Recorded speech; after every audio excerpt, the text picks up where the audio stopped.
Now, another thing that we did on top of the direct mail campaign, once we started realizing that that was working, was we actually started to put together a call center within our office. And so what we did is we went out there and we hired a bunch of people that had actually had a lot of real estate experience, but actually didn't have any call center experience. So what we did is we said, look, we're going to actually change up our strategy to find these fix and flip properties for our team. And so what we did is we hired people that were coming from a call center, that have a lot of experience in call centers and understood the philosophy of working the phones and how to handle leads, lead management, lead nurturing, lead conversion, follow up, follow through, all of that. And so what we did, we took some of those folks and then we put some of the real estate professionals together in a team, and then just had the whole team gel together. And so what we started finding was that was a really good recipe. So I took a couple of guys from the call center, I took a couple of guys from the real estate field,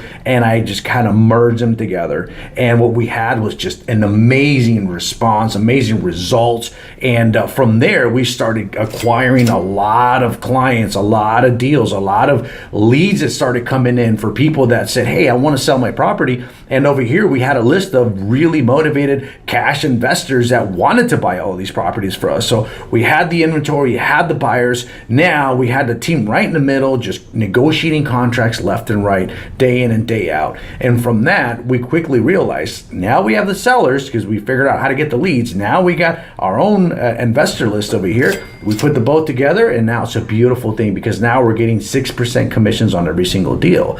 And so literally within 1 year, we went from not really knowing what direction our company was going to go in to literally just having contract after contract after contract in escrow.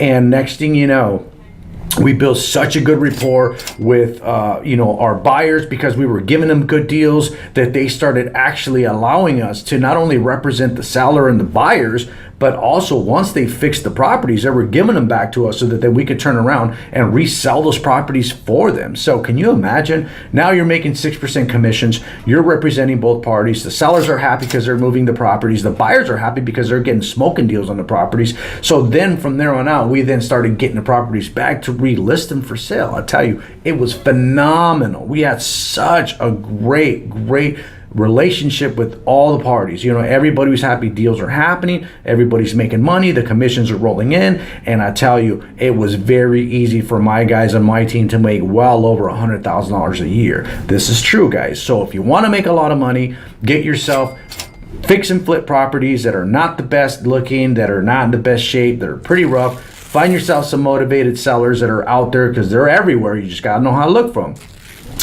Build your list of investors that have cash, that are legitimate, that are not going to play games with you once you tie up that property, that are going to go turn around and try to wholesale it. That doesn't work, guys. Make sure that you build a solid list of investors, that they're going to close when you get them a contract, that they're not going to waste the seller's time. They're going to come through. So you make your money getting the listing from the homeowner because you're representing them, you're helping them get the property sold, you're making your money because now you got your investor list, they're going to buy the property from you, you put the both together, now you got your 6% commission, you're selling them, you're closing them, you're making money, you're investing some money right back into your marketing. It's a beautiful thing and it works really, really well. So obviously here's a few pointers and here's a few tips that I came up with. So obviously number one, learn how to market. You can find distressed properties everywhere. You can go to Property Radar, you can go to Realty Track, you can go to, there's various different websites that you can use where you can find these types of properties. Also, too, you can build your investor list through Craigslist, through putting properties on the MLS. Build your investor list. That's very, very important. Just as much as it is marketing for properties, you got to always be marketing for other buyers and investors, right? Going to hard money conferences, hard money lender seminars, all these sorts of things. They're everywhere. These investors are looking for deals, guys. So they're out there. Make sure that you compile a really good list of solid investors. Obviously, investors are easy to work with. They're easier to work with because they have cash. They want the property. They're very motivated. They don't care about the condition of the property. All they care about is the bottom line. If the numbers are right, they're going to close on that deal. And trust me, they're not going to give you any headaches over appraisals, inspections, this and that. You're not going to run into any of those issues. The sellers are happy because they're moving the properties. The buyers are happy because they're getting a good deal on it.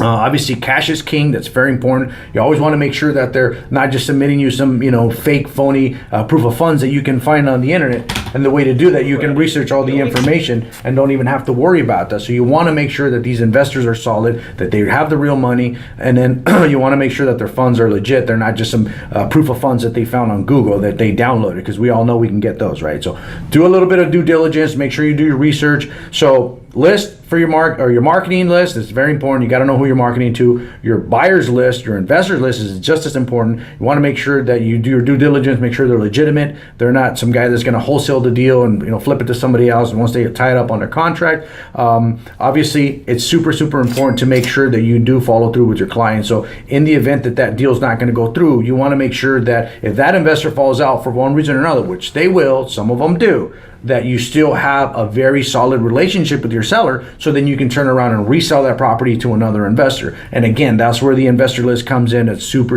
important, guys. So obviously, be a great deal maker. Learn the things that you need to do, the do's and don'ts.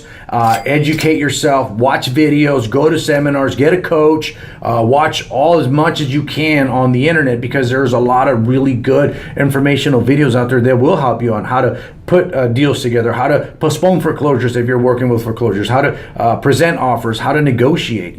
All these things are very important, guys. But if you want to make $100,000 in your first year or even more, one of the most important things is you can't be a quitter. This game is all about staying in there, in the grind, regardless of whether one contract falls apart.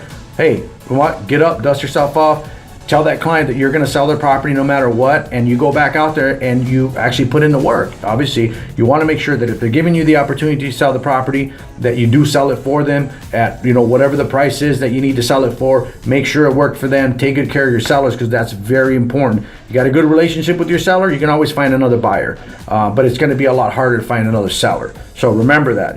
Key is taking care of your sellers, taking care of your leads, taking care of your clients, service them properly, and make sure that if you're going to tie them up and put them into a contract with a buyer, with an investor, that investor's not going to back out and leave you hanging. And if they do, quickly get out of that contract, go find another buyer, which you can from your investor list, put them back in escrow, close the deal, get your 6% commission, make yourself $100,000. It's not that hard, but again, don't be a quitter. Learn as much as you can. Get out there, look for those fix and flip ugly houses that you see out there. And more importantly, make sure you have a solid investor list. You do these things, I guarantee you'll make more than $100,000 within a year. This is a quick little video. Hope it helps you out. I'll see you in the next one. Have a nice day.